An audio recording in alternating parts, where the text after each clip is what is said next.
ঝিঙ্গে ও গুলায়া মাছ সহজ পাচ্য। এভারগ্রিন 757 চ্যানেলে আপনাদের স্বাগত। আজ ঝিঙ্গে দিয়ে গুলায়া মাছ রান্না করব। ভিডিওটা সম্পূর্ণটা দেখার জন্য অনুরোধ রইল। Please like, share and subscribe please. এই গুলায়া মাছের রেসিপিটা কিভাবে করেছি চলুন দেখি। এর জন্য গুলায়া মাছ ভালো করে কেটে ধুয়ে নিয়েছি, নুন হলুদ দিয়ে কড়াই গরম করেছি। কড়াইতে তেল দিয়ে দিচ্ছি। তেলটা গরম হবে, তেলটা মাখিয়ে নেব কড়াইতে।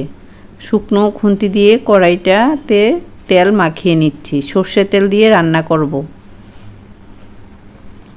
মাছ ভাজা করতে তেল দিতে হয়, না হলে মাছ ভাজা করা যায় না। একটু বেশি তেল দিতে হয়। সবগুলি মাছই দিয়ে দিলাম। একটু ঘষে নেওয়াটা রান্নারই পার্ট। ঘষে নিলে সুন্দরভাবে অল্প তেলেই মাছগুলি ভাজা হয়ে যাবে।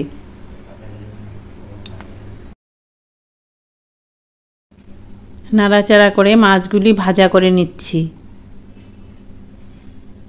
লো ফ্লেমে আছে। উল্টিয়ে পাল্টিয়ে মাছগুলি ভাজা করে নিলে মাছগুলি খেতে দারুণ হবে। একটু বেশি ভাজা করব মাছগুলি। মাছগুলি ভাজা হয়ে গেছে, তুলে নেব এখান থেকে। এই কড়াইতে আবার তেল দিয়েছি, তেলটা মাখিয়ে নিচ্ছি।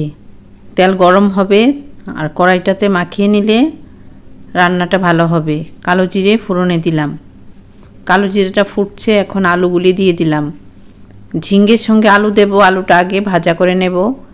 আলুতে নুন দিচ্ছি, হলুদ দিয়ে দিচ্ছি। আলু তো শক্ত, দেরিতে সেদ্ধ হয়। ঝিঙ্গেগুলি তো নরম থাকে, তাড়াতাড়ি সেদ্ধ হয়ে যায়। এর জন্য আলুগুলি আমি আগে ফোড়নের মধ্যে দিয়ে দিলাম। কিছুটা নরম হবে আলুগুলি। এভাবে ছড়িয়ে দিলাম, তাহলে অল্প সময়েই রান্না হয়ে যাবে। আলুটা একটু ভাজা হওয়ার পর ঝিঙ্গেগুলি দিয়ে দিলাম। ঝিঙ্গেগুলিও এখানে ভাজা ভাজা হবে। নুন দিলাম, হলুদ দিলাম। নুন হলুদ মিশিয়ে নিচ্ছি। ঝিঙ্গে খাওয়া খুবই ভালো, মূত্রবর্ধক। ঝিঙ্গেগুলি খুব কচি। আলু ও ঝিঙ্গে এভাবে নাড়াচাড়া করে ঢাকা দিয়ে দেব। কিছুক্ষণ পর আবার ঢাকনাটা তুলে নাড়াচাড়া করে দেব।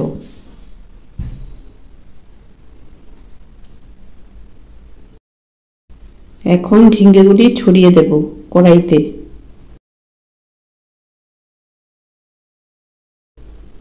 এভাবে ছড়িয়ে দিলে ঝিঙ্গেগুলি সুন্দরভাবে ভাজা হবে, আলুগুলিও ভাজা হবে। এই ফ্লেমে ঝিঙ্গে আলু ভাজা হচ্ছে।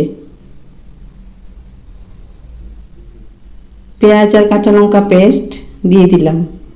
পেঁয়াজ আর কাঁচা লঙ্কা বাটা করেছিলাম, এটা দিয়ে দিলাম।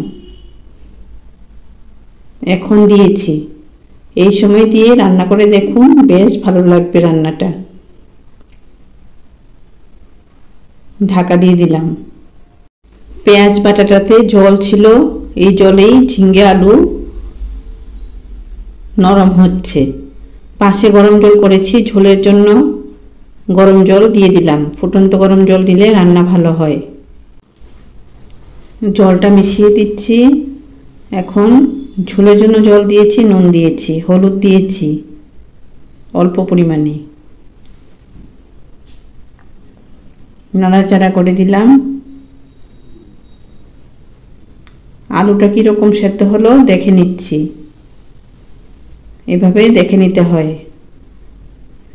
আলুটা মোটামুটি সেদ্ধ হয়েছে, ঝিঙ্গেও সেদ্ধ হয়েছে। গুলায়া মাছ ভাজা করেছিলাম, গুলায়া মাছগুলি এখন এই ঝোলের মধ্যে দিয়ে দিচ্ছি।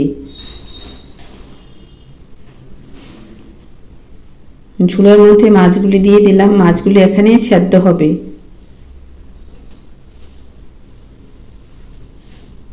ঢাকা দিয়ে দিলাম, তাড়াতাড়ি সেদ্ধ হবে। ঝিঙ্গে আলু আর মাছ মিলেমিশে একাকার হবে। খুব সুন্দর একটা টেস্টি রেসিপি শেয়ার করলাম। এভাবে আপনারা এটা রান্না করে খাবেন, আমার খুব ইচ্ছে। ঝিঙ্গে মাছ ঝোলের মধ্যে দিয়ে দিচ্ছি। ঝোলের জন্য জলটা এমনভাবে দিয়েছি যে মাছ আর ঝিঙ্গে ভালো করে সেদ্ধ হবে। এরপর মাখো মাখো হবে। ভালো লাগলে মোবাইলে লাইক করো, সাবস্ক্রাইব করো, বেল আইকনটা প্রেস করো, তাহলে নতুন রান্নার নোটিফিকেশন সবার আগে আপনার মোবাইলে পৌঁছে যাবে। মাছ রান্না হয়ে গেছে, মাখো মাখো হয়েছে। এখন বিলেতি ধনেপাতা এভাবে দিয়ে দিলাম। বিলেতি ধনেপাতা দিয়ে দিলাম, না দিলেও কোনো অসুবিধা নেই, ভালোই লাগবে। ভালো থাকো, সুস্থ থাকো, ধন্যবাদ।